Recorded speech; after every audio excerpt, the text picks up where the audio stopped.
اللهم صل على محمد وعلى آل محمد كما صليت على إبراهيم وعلى آل إبراهيم إنك حميد مجيد. اللهم بارك على محمد وعلى آل محمد كما باركت على إبراهيم وعلى آل إبراهيم إنك حميد مجيد. آج کی ہماری حدیث مبارکہ الغیبۃ اشد من الزنا. ترجمہ: غیبت کی نحوست زنا سے زیادہ سخت ہے.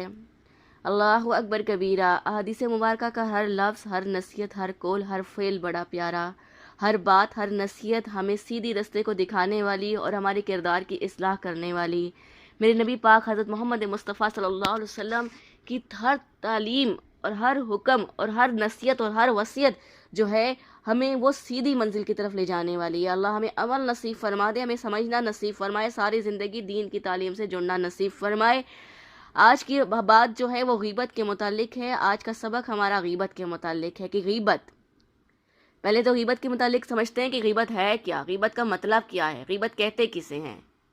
غیبت یہ ہے کہ کسی شخص کے برے وصف کو اس کی عدم موجودگی میں اس طرح بیان کریں کہ اگر وہ سن لینا تو برا مانے، خواہ یہ بات زبان سے کرے یا بذریعہ اعضاء سے یا بذریعہ قلم یا کسی اور طریقے سے عیب جوئی کی جائے تو وہ غیبت ہے.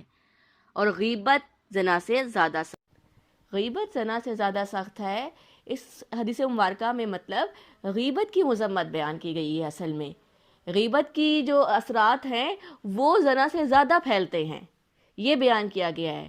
اب اس کا ہرگز ہرگز ہرگز یہ مطلب نہیں ہے کہ ایک ناقص عقل یہ سمجھ لے کہ جو زنا ہے وہ ایک آسان ہے غیبت سے، یا زنا کرنا جو ہے معاذ اللہ، اللہ کی پناہ کہ وہ جو ہے نا وہ چھوٹا گناہ ہو گیا.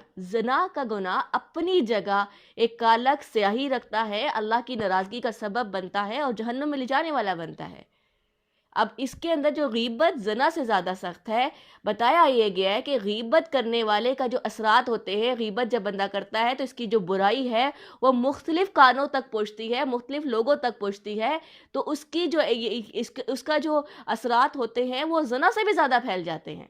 اور جو زنا جو ہے وہ ایک الگ بڑا گناہ ہے، اس کی ایک الگ مذمت بیان کی گئی ہے.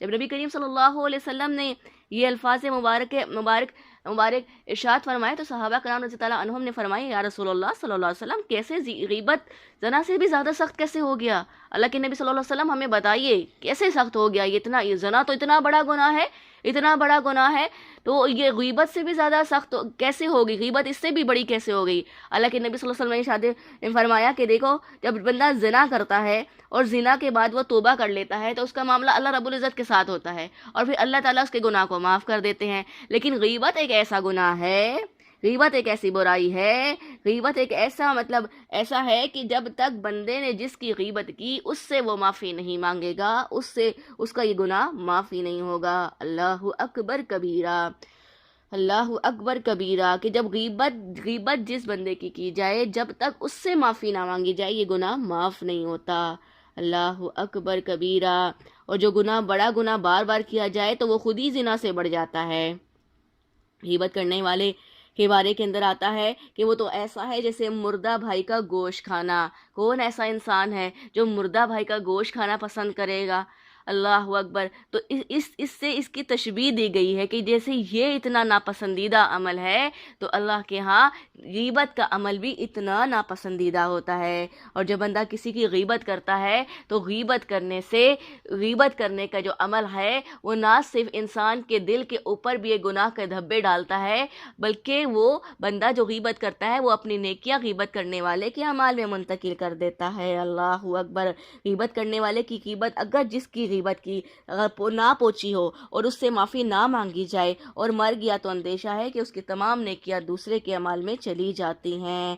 میری ماؤں بہنوں بیٹیوں، ایک تو پہلے ہی اپنے اعمال کچھ نہیں ہے، ایک تو پہلے ہی اپنے اعمال ناموں میں کچھ بھی نہیں ہے، اوپر سے یہ گناہ بہت عام ہے عورتوں کے اندر. مردوں میں بھی ہوتا ہوگا لیکن عورتوں کے اندر یہ گناہ بہت عام ہے، بہت عام ہے. اس کی وجہ سے نہ صرف زبان گناہ گار ہوتی ہے، دل پر سیاہی پڑتی ہے، بلکہ جو اپنے عمل ہوتے ہیں، اپنی نیکیاں ہوتی ہیں، وہ بھی ہم دوسروں کو دے دیتے ہیں. اور میری ماؤں بہنوں بیٹیوں، حشر کا دن ہوگا، کوئی کسی کا نہیں ہوگا.